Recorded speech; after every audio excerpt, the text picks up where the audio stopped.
Witnessing Grief, Theories and Therapies for Grief and Loss. Welcome. During this presentation, I will discuss definitions of different kinds of grief and what is pathological grief, describe the symptoms of grief and health effects, describe the rationale for using a humanistic, person-centered approach to grief therapy in combination with Worden's 4 tasks of mourning model. I will then present a case study demonstrating treatment. Definitions. Grief is experienced when a loved one dies, but it could be experienced in other losses. Compound grief may be experienced when the deceased played more than one role in the bereaved person's life or when they lose more than one loved one in a short period of time.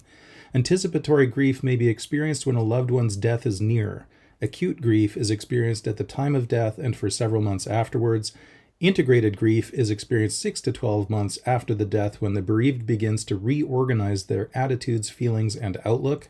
Covert grief is experienced when someone hides their grief from stigmatized losses such as miscarriages, addictions, or suicide. According to the DSM-TR5, persistent complex bereavement disorder, PCBD, is an adjustment disorder. Note, PCBD in the DSM-5 is equivalent to prolonged grief disorder, PGD, in the ICD-11. Both disorders are recent additions to their respective diagnostic manuals. I will use the terms interchangeably depending on the source that is being cited. Diagnostic criteria include, for more than 12 months or 6 months in children, intense grief and preoccupation with the death, numbness, anger, maladaptive self-blame or guilt, desire to die, difficulty trusting, feeling life is meaningless and empty, and more. The intensity of the grief is also disproportionate or culturally inappropriate, and the symptoms cause significant distress or deficits in functioning. According to Worden, symptoms of grief include every imaginable emotion, both negative and positive, somatic symptoms such as digestive problems, depersonalization, weakness, and more, disordered thoughts and cognitions, including confusion, preoccupation, hallucinations, and more, behavioral changes in sleeping and eating, social withdrawal, dreams and nightmares, avoidance behaviors, searching behaviors, and more.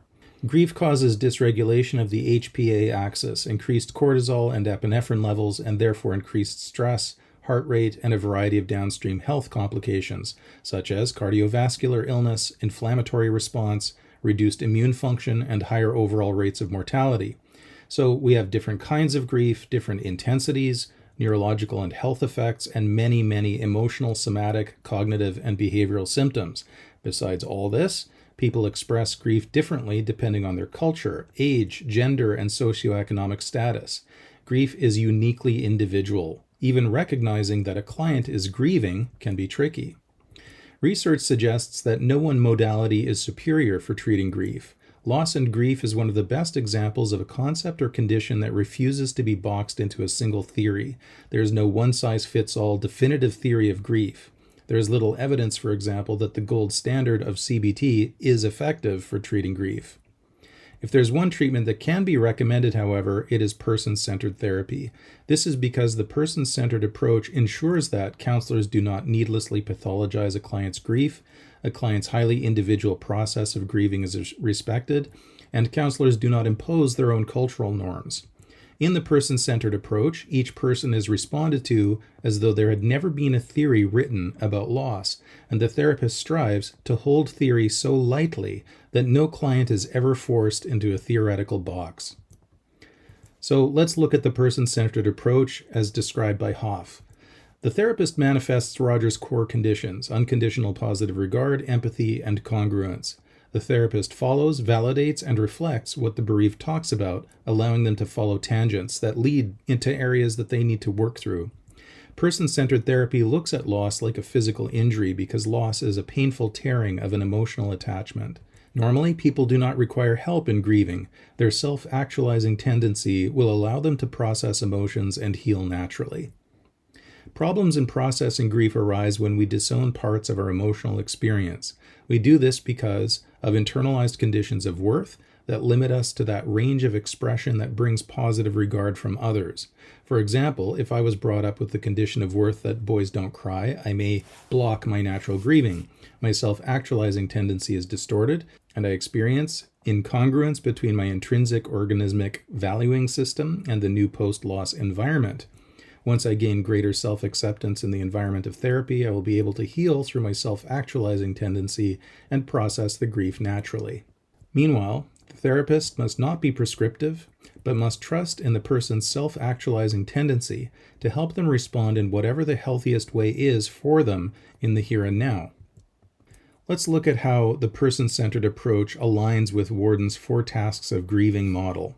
Warden explores several useful interventions and principles that can assist the bereaved to progress through his 4 tasks of mourning.